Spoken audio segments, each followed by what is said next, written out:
welcome to another episode of Going Back to the Basics, where we're going to take exercises out of instructional manuals, instructional books, and walk through them together as if we're the student and see, how does it all turn out?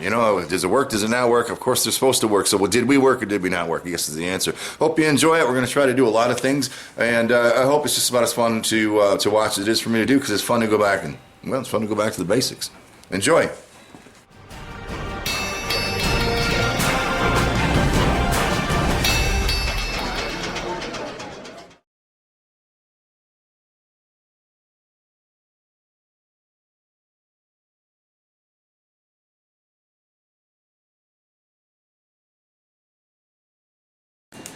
Alright guys, welcome to another edition of Going Back to the Basics, I guess, or something. We're going to come up with a name with it. We're working through Forge Practice 1904-1908 second edition from John London Lord. And the first exercise that we had was to take a 1/2 inch by 1/2 inch square steel and draw that out into, how hot are you? Not too hot. What was supposed to be 1/4 inch round. Alright? Now we came up with 5/16. You go back and watch me do that exercise, you'll see kind of what's going on with that. That exercise allowed us to get set up for exercises. Holy cow, the world's coming to an end outside. Exercises 2 and 3. Oh, exercise sheet. So again, exercise 1 was the 1/2 inch by 1/2 inch, and that allows us to do the next 2 exercises. So we're going to do exercise 2 is an I bend, and exercise 3 is a double I bend with this stock. So that's what we're after today. This is under the chapter 4, upsetting, drawing, and bending. All right, guys, I just read through the chapter. He explains how he wants us to do it. So we're going to go ahead and remember, this is not me showing you how to do it. You and I are taking the class together. We're using him as he as an instructor. Our first objective is to make this I bend. All right, and he's very specific here. He wants 1.5 inches inside diameter, and from the center of the eye to the end, he wants 3 3/4 inches. Now, supposedly, both of these, and we have to do a double eye. That's the next project. We'll do it all in this series, in this video. Supposedly we got enough steel if we did everything right with that 1/2 inch by 1/2 inch to do this. Now, there's another chapter that he gets into, and we're going to spend some time on that, talking about measuring your steel. And this steel, again, the round that we created is supposed to be 1/4 inch in diameter. So if we want 1.5 inches, right? That's what it was. Yeah, 1.5 inches inside diameter. The outside diameter is going to be what? 1/4 and 1/4. So he's telling us, so that's what, 1.5 inches, right? You have 1.5 inches? Yep.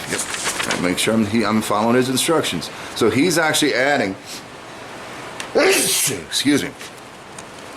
So he's actually adding the 1/4 inch on both sides, because in the document he says, now go look up the circumference of a circle, of a 2-inch circle in a table, and he says 7.5 inches. So according to he, whatever.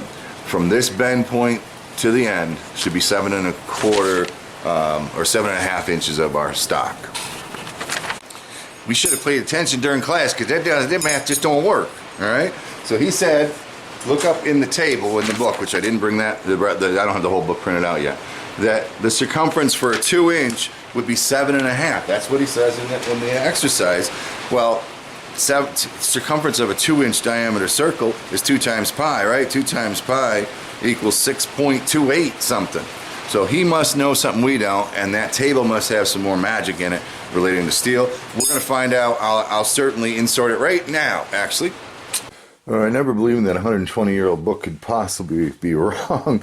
Right here, when he's talking about eye bending, he says the amount required in the case found by, in this case, is found by looking up the circumference of a 2-inch circle. So he takes the 1.5 inches, adds the 1/4 on both sides, ends up, he's using outside diameter, which we're going to talk about later is not common practice.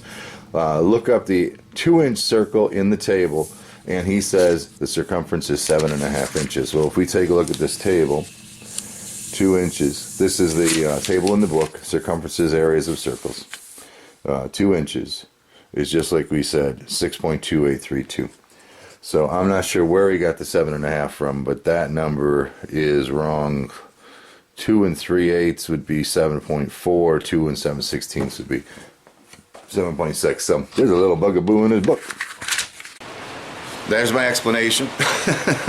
There's the explanation as to why he came up with that number, assuming that he was right, which I would hope so. So we're going to follow his instructions. First of all, we actually have a little thicker material than we were supposed to have. My fault. So we'll have a narrow eye, I think, but it's okay.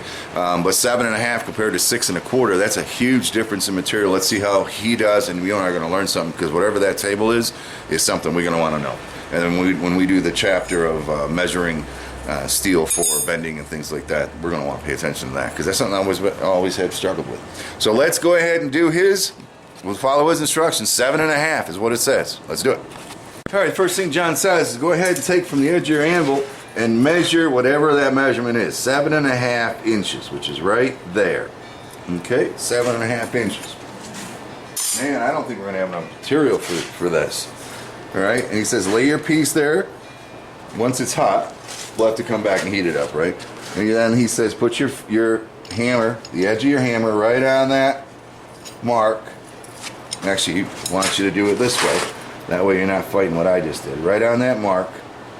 So the steel goes to the mark, hammer goes on the edge of the anvil, and then you just rotate that to your anvil and bend that piece down. That's what he says. I hope his numbers are right. Just so I have proof that I'm not a total blind person. Here's the part for the page that he does this in. He says, all right, the amount to be required to cause that eye. He shows 1.5 inches inside circumference or inside diameter. He says, looking up the circumference of a 2-inch circle in the table shows 7.5. 7.5 inches. So John Lord London, I hope you know what you're doing, because don't make sense to me in my math. And that's why we're beginners. So let's follow what he said. He has illustrations on this. All right, there's our 7.5 inch mark. I put my hammer there. Don't move my hammer. Go right over the edge of the anvil. And he wants us to start with a 90-degree bend. Okay? Gosh, I hope he's right. I really do. So there's a 90-degree bend. My tongue went the right thing. That's step one. And then the next step in the illustration is to go ahead and start putting our round on there. All right, now he didn't bother to give us direct, specific instructions on how to do that bend.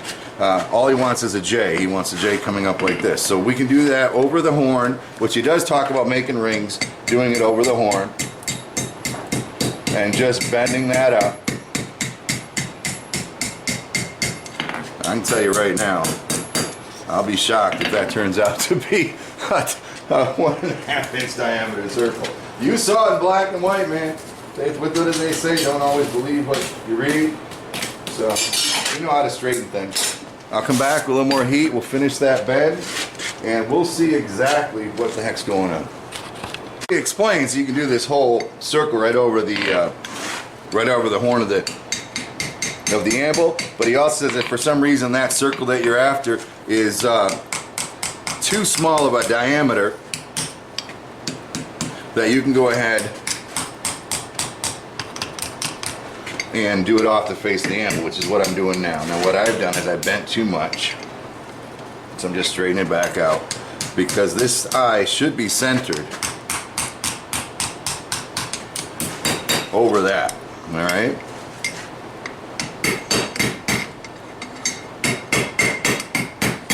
Yeah, we need, I mean, I've done hundreds of these actually, but not always 100% confident that they're going to turn out all right. So here we go. Gosh, I don't know. It almost looks like 1.5 inches, doesn't it? So with that measurement, we closed. Now our circle's not lined right. Johnny boy. No, we have on the inside diameter 1 3/4 plus 1/16. So our inside diameter is not 1.5. Our outside diameter is 2.5, for crying out loud, practically. So his numbers were wrong. But let's go ahead and just finish up this exercise, and we'll see if we don't make this mistake next time. The mistake being that this eye is no longer in line with the piece. So I'm going to heat that up, and we'll see if we can just fix that, and then we'll straighten this thing out. And we're going to do it with Chandler's math. And then obviously that chapter that he has on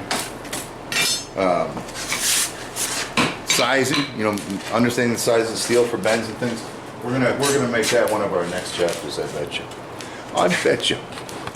All right, being a bit of a hypocrite, like I said in the first part of this project, if I did it wrong, I'm not gonna change it, you know. But let's just fix that eye up, all right? And you can move that eye. Look, I just put it over the anvil and I move that way. Or very often there's too much of a curve here. The eye didn't bend perfectly. And again, do what you can do to get everything looking beautiful and lined up. And that's not bad. I mean, we've had one extra heat in there. If I had done it properly, we wouldn't have had to go back and fix it. It isn't perfect. This angle should be, I think, a little steeper, but hey, that's where we are. And that is not what he said we'd get. So let's go back and do this again. I'm going to use my math, 6 and 3/4, 6 and 3/8, and see what happens. Let's straighten this out. Hang on, before we do, I don't want to call that somebody that knows what they're doing. No, we want 1.5 inches, and we are 1 3/4 inches easily all the way around there. I think the fun thing is that, you know, the reason that I decided to do this series is to work through these exercises that these books show us with you, so you can kind of see that when things don't work out, you know, you don't have to feel horrible about it. So I'm just going to flatten this thing out, and we're going to come back and do a different dimension. Now, in my understanding, although I've never researched it, actually I think I saw it written once. Maybe let's do the math that I saw written, and then maybe at the end we'll all learn why his was right and I did something wrong, or he just kind of didn't like pie as much as I do. Okay? So let me go through, and I'm going to do this logic my way for a second. Actually, I don't have to cut you off. So in my world, and I think I heard somebody say this, if I want 1.5 inches inside circumference and I have a 1/4 inch thick piece, that my measurement would be the center of those. Now I'm not teaching, I'm telling you, we're taking class together, we're sitting in the lab and we're talking. All right, so we want 1.5 inches, and we're going to add 1/2 1/4 and 1/2 1/4 to each side. So we're going to add our thickness. That's 1 3/4 inches. All right. So oops, I just dropped my chalk right down there. Hard hole. So if we stop and do the old math that way, 1.75 times pi. Wow. That says 5.5 inches. That's crazy. I almost don't believe it, but let's follow it. We'll see what happens. There's nothing wrong with being right. You know, sometimes the teachers have it wrong. So that's at 5.5 inches. I'm going to do the math one more time. If that's right, that's what we're going to heat. Alrighty, so I marked off the 5.5 inches. Where's my hammer goes? Son of a poop. 5.5. I honestly think I'm wrong in this case, but we'll use this technique at least.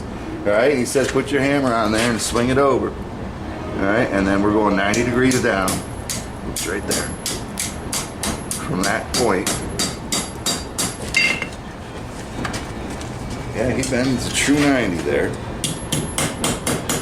I kind of like him because he's not like he's doing proper techniques, but you know, instead of marking the steel or doing something, he's like, put your hammer on it, mark that spot with your hammer, and go from there. But here we now have 5.5 inches, and we're going to use we're going to start off just like he tells us again, and we'll see what we end up with. I think it's going to be small. And he says, you know, start your J here.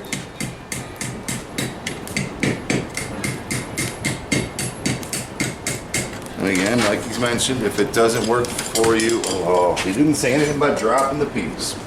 But we didn't make 1/4 inch tongs for this project, did we? Which I wanted to. All right, he says bring that piece around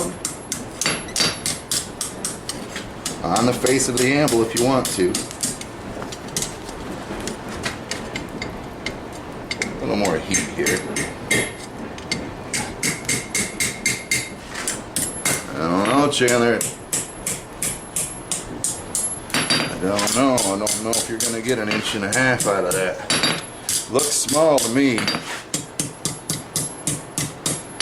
Alright, so our eyes should be a little flatter than that, don't you think? Let's heat this up. They're kind of an egg shape, but I'm telling you, I'm scared because it looks more like 1 inch to me. Now, I don't mind being like 1.25 inches or ish because we do have a little thicker stock. Shoot, I did the math on freaking quarter. The heck were we thinking? And we knew we didn't have a quarter.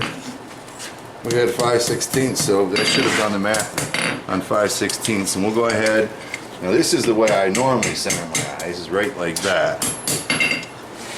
And again, we're not supposed to be making it perfect, but if we do everything right and by the book, we should be pretty close. What do you think? 1.25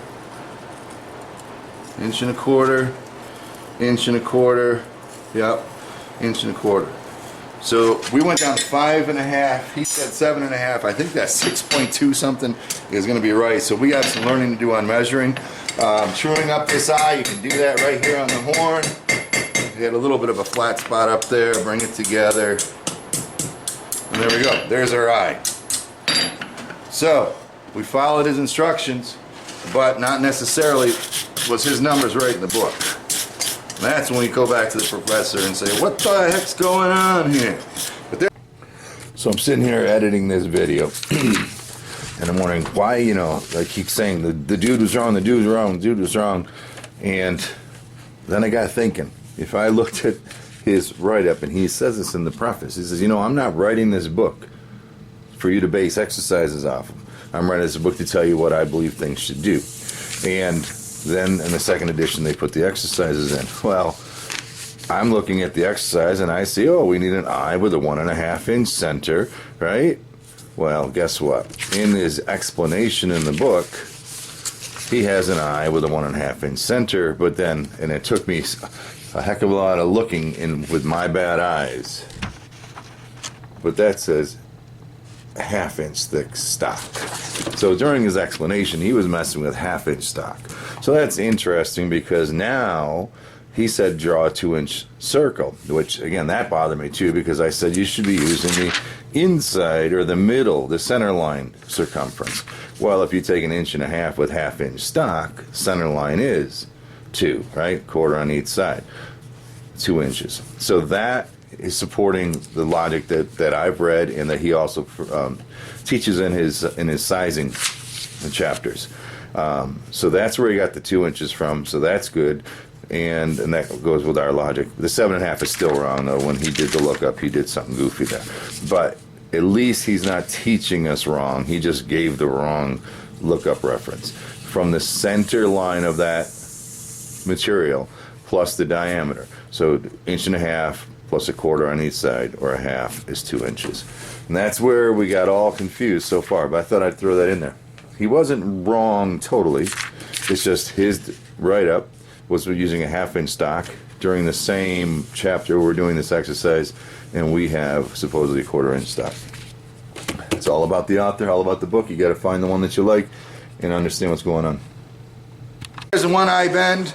We now need to, I'm gonna hate the second part of this. He says, like, from the center, 3 3/4 is where we want to cut it. So if we call our diameter 1 we'll get close here. 1 3/4 outside diameter. 1 3/4. We'll just put this right on the edge. So 1 3/4 outside is 1/2 3/8. 1/2 and 1.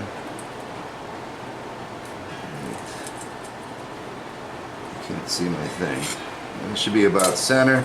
And then he wants us to do 3.5. In length. So right about there is where we want it, which is right there. Okay, we'll cut that off, and since we spent time making our hot cut, we'll do it old school just like that. I'll just take this hot cut here and hopefully give myself a little mark without wrecking the tool too much. we'll cut that off and we'll do the second part of this. We'll do the second exercise in this series.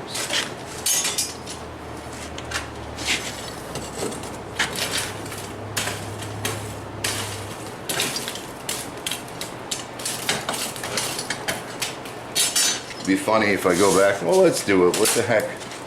Let's do the math. Well, we would never know. We could do it backwards. I'm going to do the math backwards and see if it should have been 1 1/4 inch. Hold tight. All right, so if we use Chandler's method of using the center line and then we actually put 5/16 in instead of the quarter, which we are working with 5/16 stuff. That gives us a center line diameter of 1.8125 inches times pi gives us no 1.8125. Now if we go ahead and do what we did 5.5 divided by pi equals 1 3/4, which is close. We had 1.18. We had 1.8. It's very interesting. We would have been closer. I think we would have been good if I had done the math properly. We would have been much closer anyway. Not 1/4 inch off. All right, let's get this thing cut. Get this exercise done. It's time to go home. We've done enough learning for one day. Okay, children?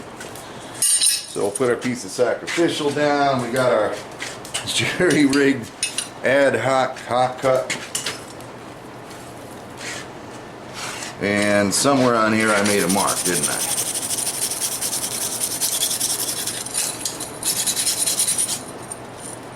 Which that is often harder to see than if you didn't, but we could do it this way, get an idea where we're supposed to be.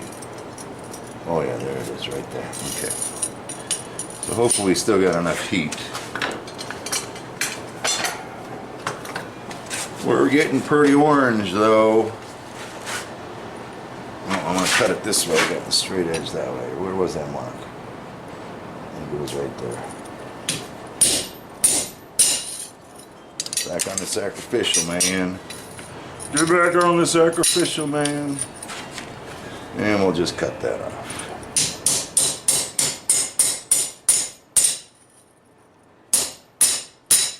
There she goes. So there's part 1 of the exercise done. I'm pleased with it. And again, rolling those eyes, you saw how we did it? He bends it at a 90. What I normally do is I start right at the anvil and then I end up with an eye that's totally offset, over here a P, all right, and then I hit here on the horn to bring it back. But it makes sense, start with a 90 and then bring it around. So there we go, part 1 of the exercise done. Let's go ahead and do part 2. I'll be back. All right, the third exercise that he says this steel should allow us to do is a double eye with a twist. All right, so one eye goes this way and one eye goes that way. If you look, you can see it in his page here. You know, it's a swivel, not a swivel link, but that kind of thing. All right. And in his description, he wants 1 inch diameters. All right, on each of them. So let's use Chandler's math and figure out what kind of length we need. All right, 1 inch plus 5/16. I turn this sideways. Come on. I'm going to try to keep these things short, clear. 5 divided by 16 plus 1. So 1.3125 is the center line using Chandler's logic times pi. Well, here we can prove it both ways now. We're going to do Chandler's way. 4.12, 4 1/8. All right, we'll do the first one at 4 1/8 and see how close we get to a 1 inch inside diameter. And then we'll do the second one using his idea of adding the width twice. Let me get something I can actually read. So 4 1/8 is what we're after. Of course, the tolerance of my chalk is 4 1/8, he says, huh? All right, 4 1/8 it is. And that's what we're going to do the first eye. Let me get it heated up. Alrighty, using his technique. Oh, we're not hot enough. Oh, dude, that's more than half. There ain't no way we're going to have enough steel here. He lied to us. Well, we might have had an extra 2 or 3 inches had we drawn it out. So let's go and change the project. Alright. To a 3/4 inch inside diameter. Alright, using that logic against 5/16 round for a 3/4 inch inside circle, we're going to have 3 3/8 inch.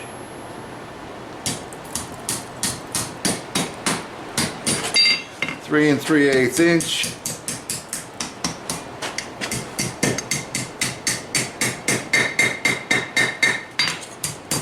On that eye, according to that calculation.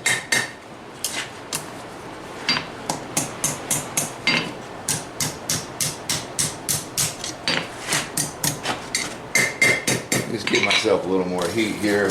You let that cool down too darn much, you start distorting the shaft rather than the eye, and we don't want that to happen. Alright, let's see if we can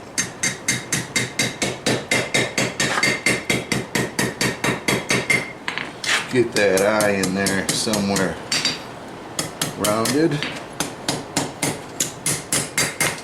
Oh boy, we totally lost our center though, didn't we?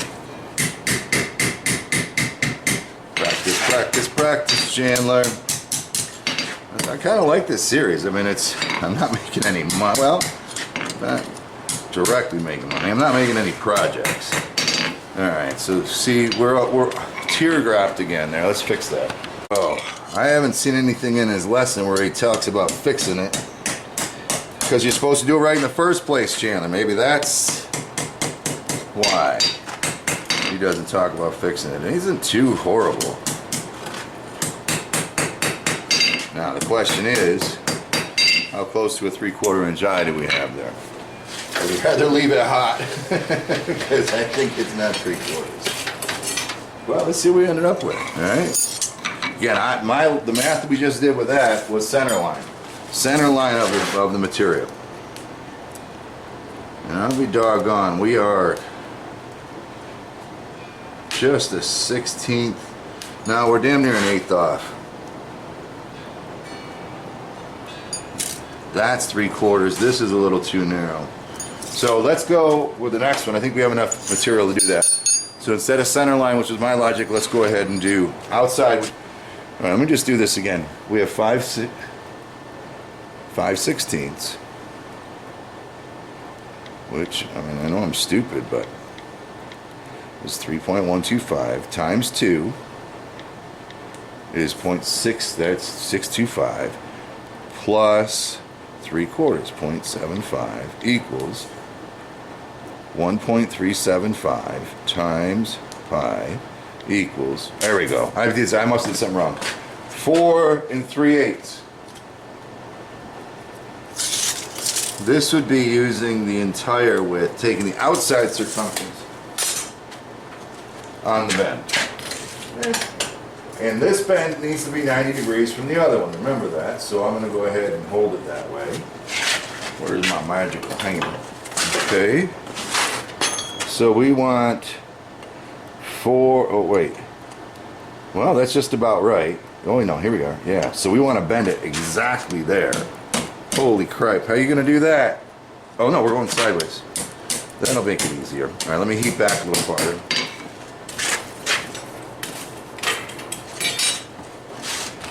So here we go. So that was right at that spot. Oh, come on, he's telling me I'm going to be all strong enough. Alright, so what are you going to do? He doesn't talk about this, but that's how we do things. We're going to put that sucker right in the vise where I want the bend to be. Maybe some good tongs could have made that a little easier, but we haven't learned to make tongs yet in this series. So that's where my loop is supposed to start.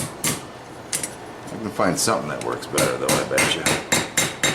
Alright, so I'm just squaring that off, cleaning this up a little bit. My bend's a little too steep.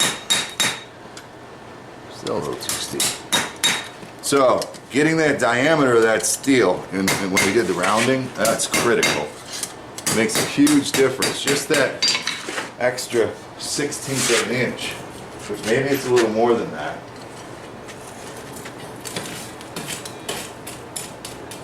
really made a big difference. All right, now we need to find something to hold on to that with so we can bend it. I just cooled the other eye off because I don't want to ruin that. Hopefully these tongs will fit in here and give me a bit to grab.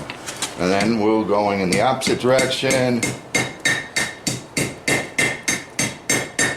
And we should end up with a beautiful 3/4 inch. 3/4 inch. Ain't got no place to fight you. Eye on that one. Perfect, right? That's what it should be anyway.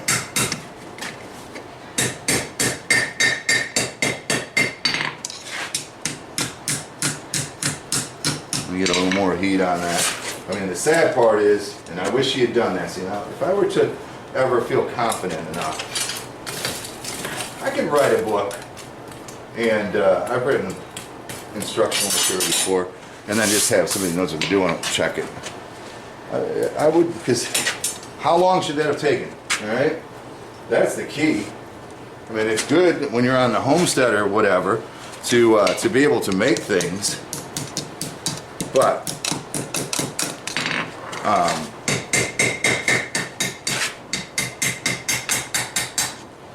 oh, wow, that turned out nice and perfect. We're getting better.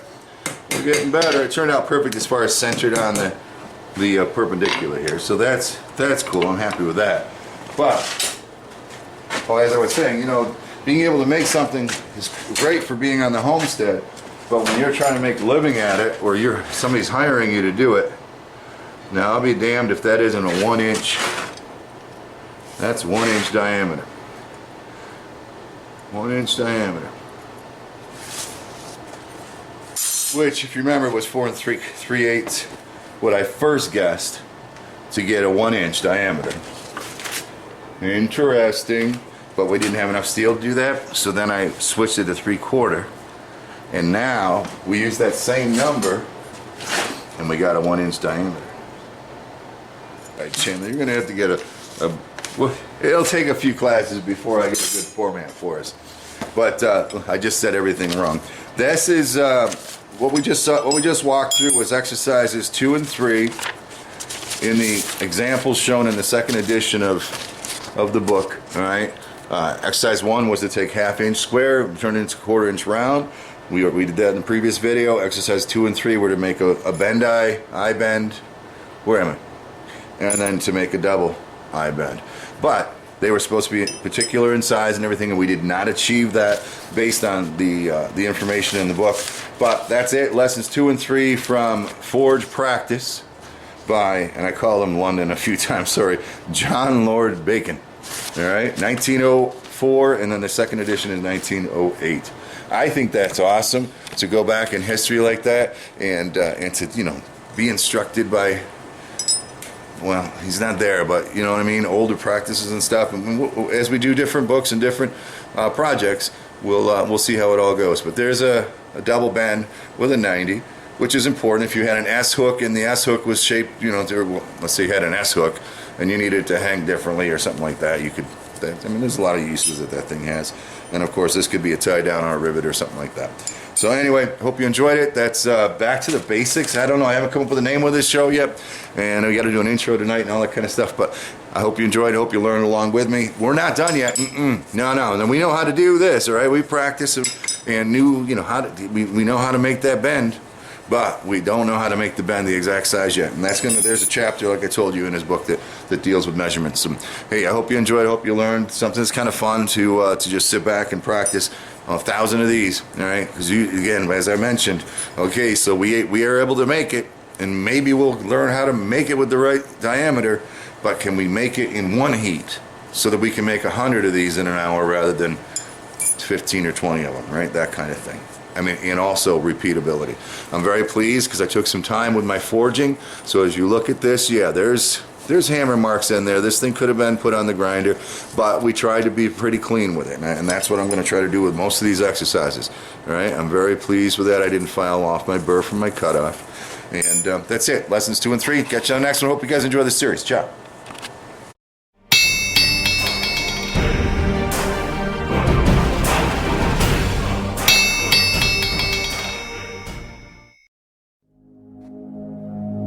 If you found this video helpful, educational, maybe even if you just found it entertaining, and you want to support me, you can jump back to my channel. There's a button on the right hand side of the screen called support, and it's kind of like a tip jar. You can go ahead and leave Chandler a tip for this video, and that'll help me make some more, I guarantee. Thanks for your support, as always.